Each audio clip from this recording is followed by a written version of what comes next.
যদি ভেঙে যায় তার গতিবেগ রোকার ক্ষমতা কারণে। আর সেই ক্ষেত্রে আজকে বাংলায় যেটা চলল সেটা হয়তো আবেগ দিলেন, এই ধর্ম যেটাকে একটা লড়াই করলেন, কেন নিজের ধর্মকে ছোট করে পরধর্ম নিন্দা এবং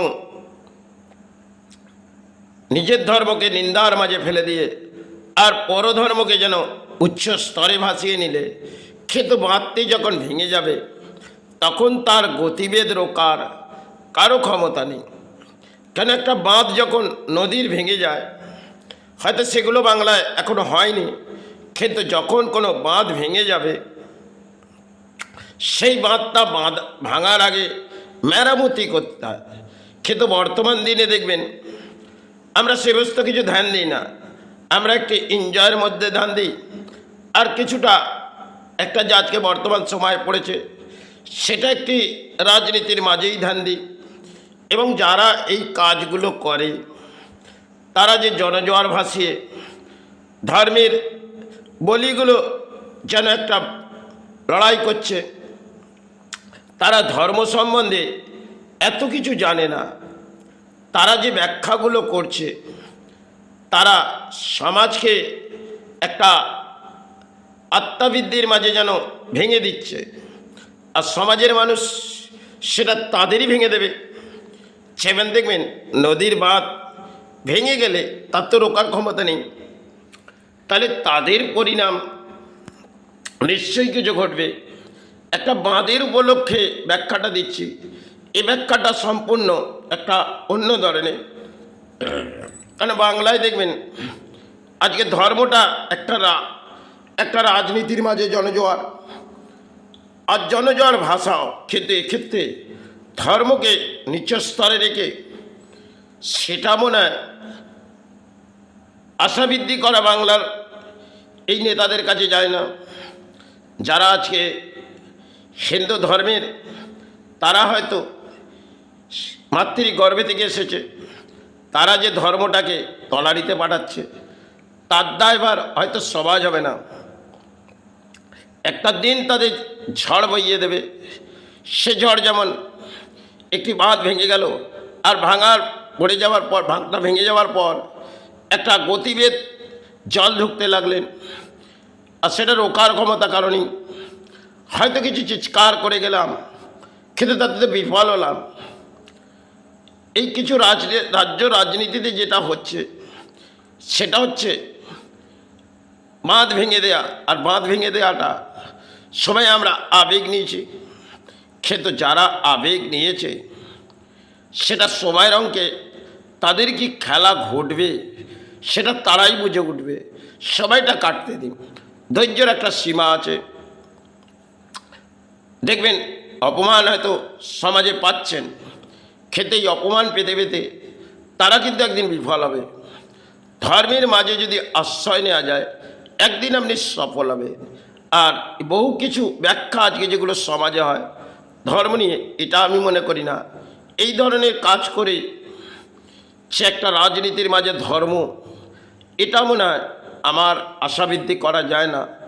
তবে ছাড়াই ধর্মের মধ্যে এই জনজোয়ার ভাসাক না কেন, ধর্মটাকে এতটা নিচ স্তরে রেখে এইভাবে কাজ করা তাদের পক্ষে যায় না।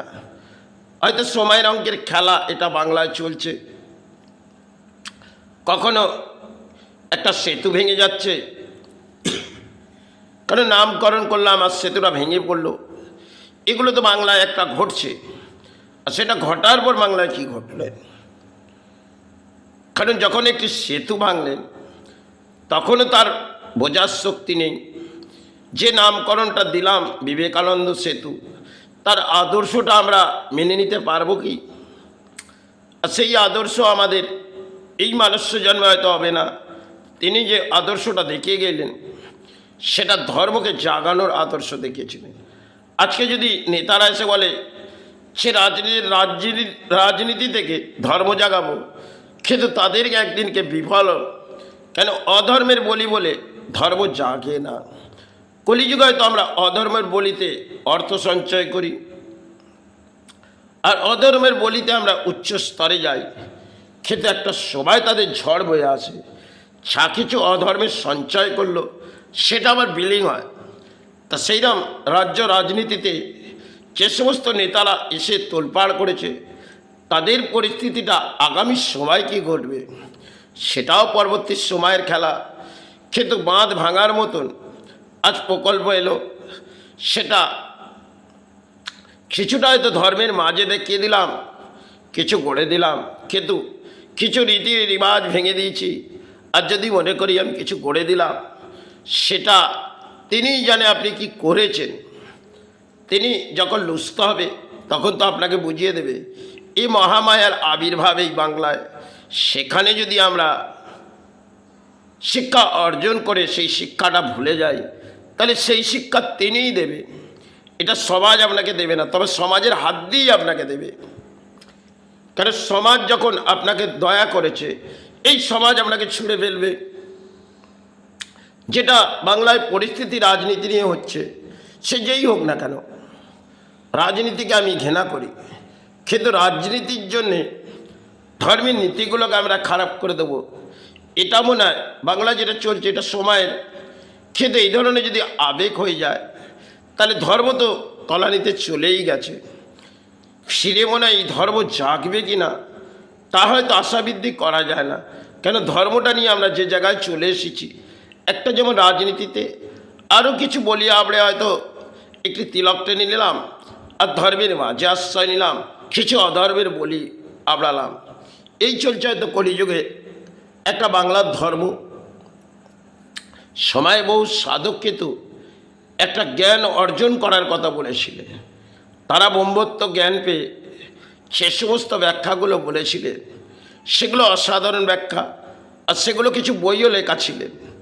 আজকে সমস্ত বই পড়ার তো আজকে সমাজের যোগ্যতা নেই, তবে তারা যে পরিস্থিতিটা ভেবে বলেছিলেন তাতে সমাজের কল্যাণের জন্য বলেছিলেন, আর সেটা সমাজের কল্যাণ আজকে বর্তমান দিনে হওয়াটা খুবই কঠিন। যাই হোক, যেটা ঘটছে সেটা সময়ের অঙ্কের খেলা। তবে নিজের আবেগটা ধর্মের মধ্যে আশ্রয়, অধর্মের কিন্তু একদিন বিনাশ হবে। সেটা একটা বিনাশ হলেন, এরকম আপনি যদি একটা অধর্মের বলি বলেন, তো এই অধর্মের বলি ধর্ম কিন্তু শ্রেষ্ঠ। তাকে হিংসা বৃদ্ধির মাঝে আর তাকে বিবাদে নিয়ে আসো না, ধর্মের আশ্রয় নাও, তারা বলেছিলেন। আজকে যদি আমরা অধর্মের আশ্রয় নিয়ে ধর্ম ধর্ম করে চিৎকার করি, তাহলে এটা কলিযুগের অংশের খেলা। তবুও এই সত্য দেখবেন, যেটা আমাদের গীতা সত্য, বহু কিছু সত্য, কিন্তু সত্যের আবেগটা আমরা কোথায় নিতে পারি। জয় গুরু, জয়।